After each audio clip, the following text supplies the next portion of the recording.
Hello, all. This is Pastor Dawn from the First Congregational Church of Brimfield. I don't know about you, but we just finished dinner inside. We had cabbage and kielbasa on a hard roll.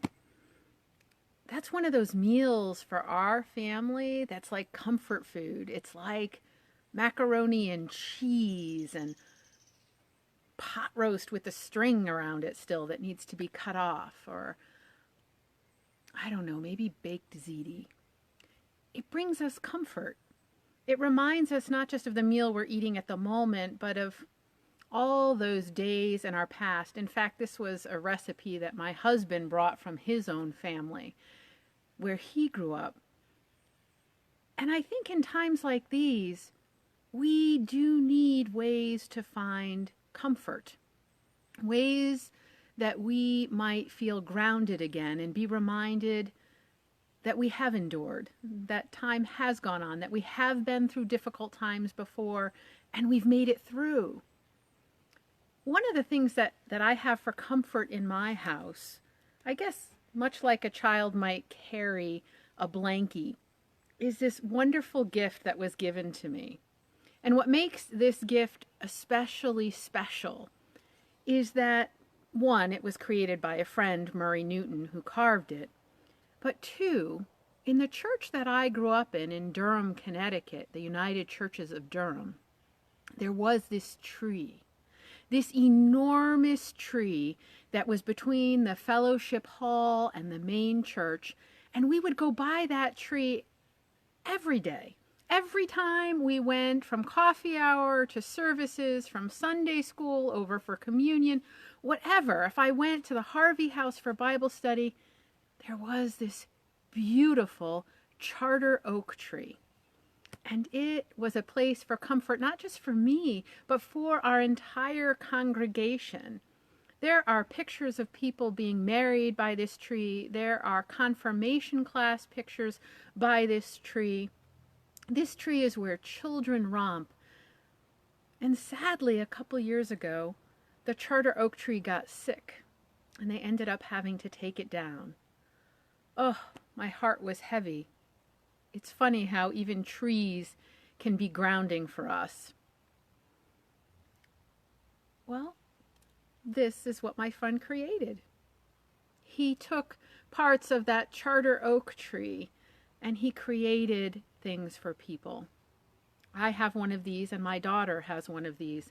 And so this is the touchstone. This is my religious touchstone to remember where I met God, at that church, at that beautiful church in Durham. And I think it's important in these days and in these times that we all find things and put literally in front of ourselves these things which are beautiful, which remind us of our friends, which cause our heart a little bit of joy. It's the same thing, I guess, in a way, when we read the Bible.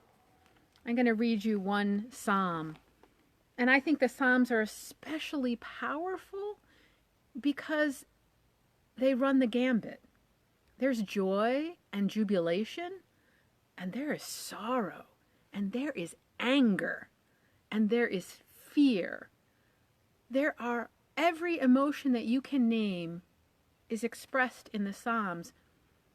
And I think when we are able to feel comfortable talking to God, to tell God not only our fears, but also our strengths. This is when God meets us. This is when God can be our comfort in the time of trouble. So hear this psalm, Psalm 63. It says, "O God, you are my God. I seek you. My soul thirsts for you, and my flesh faints for you, as in a dry and weary land where there is no water. So I have looked upon you in the sanctuary, beholding your power and glory. Because your steadfast love is better than life, my lips will praise you. As long as I live, I will bless you. I will lift up my hands and call on your name. My soul is satisfied as with a rich feast. My mouth praises you with joyful lips. When I think of you in my bed and meditate on you in the watches of the night, for you have been my help. And in the shadow of your wings I sing for joy. My soul clings to you. Your right hand upholds me. But those who seek to destroy my life shall go down into the depths of the earth. They shall be given over to the power of the sword, and they shall be prey for jackals. But the king shall rejoice in God. All who swear by him shall exult, for the mouths of liars will be stopped. Like I said, the Psalms show all of our emotions.